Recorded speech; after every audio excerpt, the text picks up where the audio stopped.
Votre sentiment après ce premier tour? Je crois qu'il faut d'abord, quand même, on est au soir du second tour, saluer la victoire incontestable, étonnante, remarquable de François Hollande. François Hollande a gagné cette élection.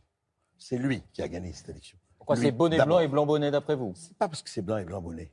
C'est parce qu'il faut quand même regarder un tout petit peu les choses. Toute la Hollandie intime et historique était rangée, sauf François Hollande, pour les raisons évidentes que vous savez, était rangée derrière Emmanuel Macron. Tous les amis les plus proches, les amis d'enfance, je dirais, ou presque, les amis de la promotion Voltaire, etc.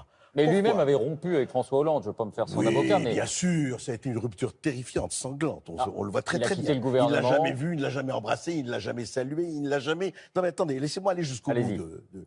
Ce qui s'est passé, c'est très simple, c'est qu'il a été très fort. François Hollande n'a jamais été vraiment président, mais il a été un extraordinaire manœuvrier, extraordinaire. 11 ans de Parti socialiste à rue de Solferino, ça fait un professionnel formidable. François Mitterrand avait plumé la volaille communiste. Qu'a fait François Hollande? Il a plumé la volaille socialiste. Regardez. À dessein. À dessein. Bien sûr, à dessein. À partir du moment où il ne pouvait pas se représenter, il allait cramer ce qu'il avait à cramer. Il l'a fait magnifiquement. Et comment il l'a fait magnifiquement? C'est que d'un côté, la primaire, on a vu les deux vainqueurs de la primaire d'ailleurs. Fillon, regardez dans quel état il est, et regardez Hamon, dans quel état il est.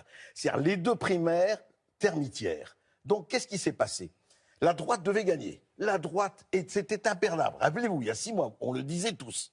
Résultat, il a dit, je vais arriver à faire la droite, à faire disparaître la droite. Comment?